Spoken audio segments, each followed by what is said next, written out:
Shalom,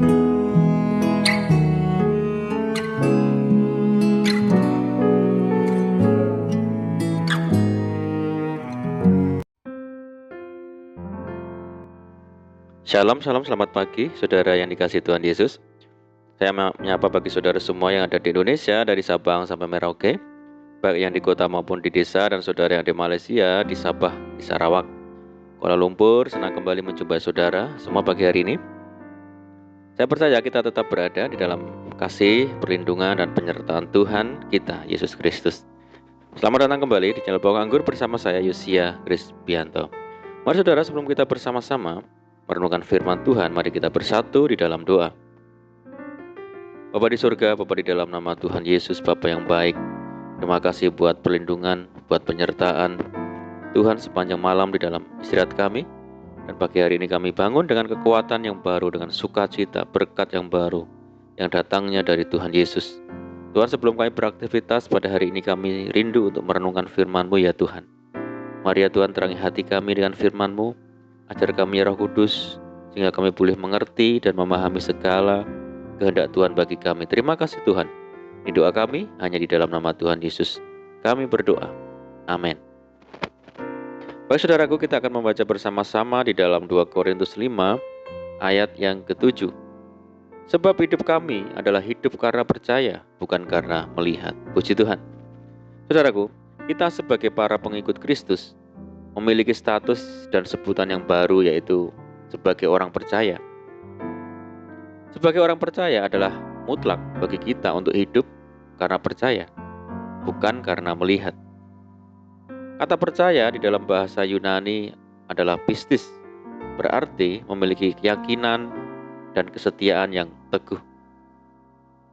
Banyak orang menyebut diri sebagai orang percaya, namun dalam praktek hidup sehari-hari mereka tidak hidup karena percaya atau hidup di dalam iman, tetapi hidup karena melihat segala sesuatunya yang dikendalikan, dipengaruhi oleh situasi, oleh keadaan, atau apa yang terlihat secara kasat mata. Hal ini terlihat jelas dari sikap hati yang mudah sekali berubah, saudara. Mudah kecewa, mudah mengeluh, mudah bersungut-sungut, mudah menyalahkan orang lain, mudah menyalahkan keadaan sekitar, dan bahkan sangat mudah menyalahkan Tuhan. Yaitu pada saat diperhadapkan dengan masalah, dengan kesukaran, tekanan, penderitaan, atau situasi yang sulit. Seseorang dapat dikatakan hidup karena percaya bila ia senantiasa tinggal di dalam firman Tuhan. Merenungkan firman Tuhan menjadi kesukaan hidupnya karena ia tahu bahwa iman timbul dari pendengaran dan pendengaran oleh firman Kristus. Iman seseorang sangat bergantung pada seberapa banyak kita mendengar dan merenungkan firman Tuhan. Hal ini akan berdampak pada setiap perkataan dan perbuatan kita, saudara. Rasul Paulus berkata, "Aku percaya, sebab itu aku berkata-kata. Maka kami juga percaya, dan sebab itu kami juga berkata-kata." Jadi perkataan orang percaya seharusnya adalah perkataan iman yang didasarkan pada firman Tuhan, bukan perkataan yang sia-sia dan sembrono. Saudaraku, saat berhadapan dengan Goliat, Daud tidak takut sedikit pun. Meskipun secara logika sulit baginya untuk bisa menang. Daud berkata, "Aku mendatangi engkau dengan nama Tuhan semesta alam. Hari ini juga Tuhan akan menyerahkan engkau ke dalam tanganku." Inilah yang disebut perkataan iman, saudara. Ketika orang-orang Israel mengalami ketakutan, justru Daud menunjukkan kualitas hidup yang sangat berbeda. Ada iman yang disertai dengan perbuatan atau tindakan. Lalu kita juga melihat Yosua dan Kaleb yang memiliki iman yang berbeda dengan 10 orang yang lain saat ditugaskan untuk mengintai tanah Kanaan. Kaleb berkata, kemudian Kaleb mencoba menenteramkan hati bangsa itu di hadapan Musa. Katanya, "Tidak, kita akan maju dan menduduki negeri itu, sebab kita pasti akan mengalahkannya." Hal ini adalah bukti iman, saudara. Walaupun secara kasat mata kita melihat hal yang mustahil, tetapi dengan iman kita akan melihat segala sesuatu mungkin terjadi dalam kehidupan kita. Saudaraku, kehidupan kekristenan adalah sebuah perjalanan iman. Oleh karena itu, kita harus membangun iman dari hari sehari melalui perenungan akan firman Tuhan.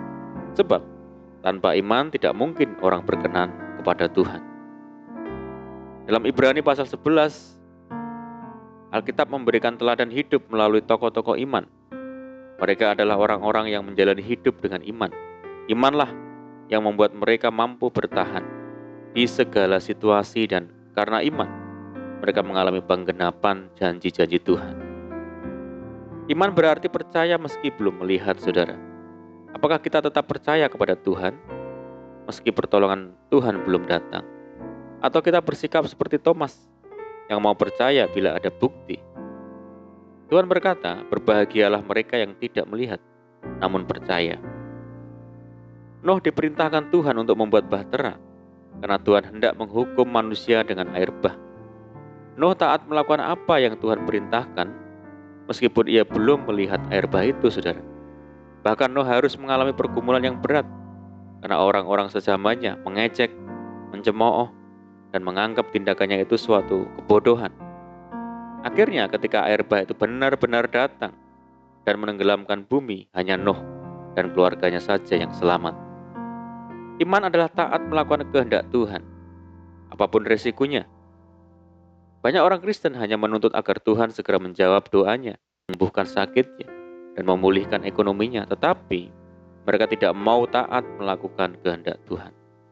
Abraham taat ketika diperintahkan Tuhan untuk meninggalkan negeri dan sanak saudaranya dan pergi ke tempat yang tidak diketahuinya.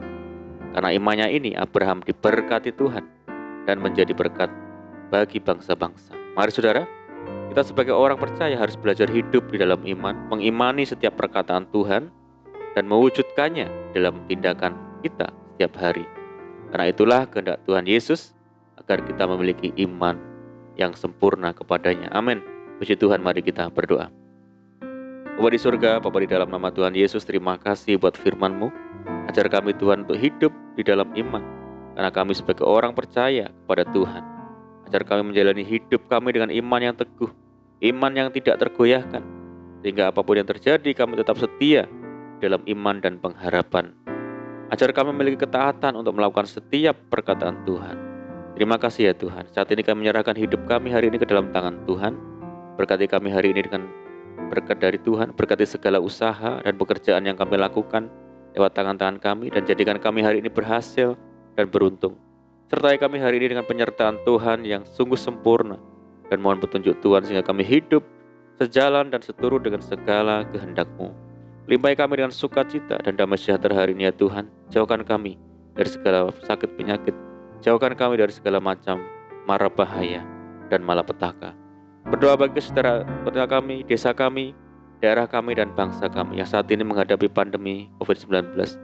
Mari Tuhan berkati daerah kami, pulihkan negeri kami, belas kasihan Tuhan bagi negeri kami. Terima kasih Tuhan, ini doa kami. Kami percaya Tuhan mendengar seruan doa kami hanya di dalam nama Tuhan Yesus. Kami berdoa. Amin. Puji Tuhan, saudara, kita sudah berdoa, kita percaya penyertaan Tuhan selalu ada bagi kita di hari ini. Mari kita tetap mengandalkan Tuhan dan tetap semangat di dalam Tuhan. Kita ucapkan selamat pagi, selamat beraktivitas, selamat berakhir pekan. Doa saya menyertai saudara semua. Tuhan Yesus memberkati. Haleluya.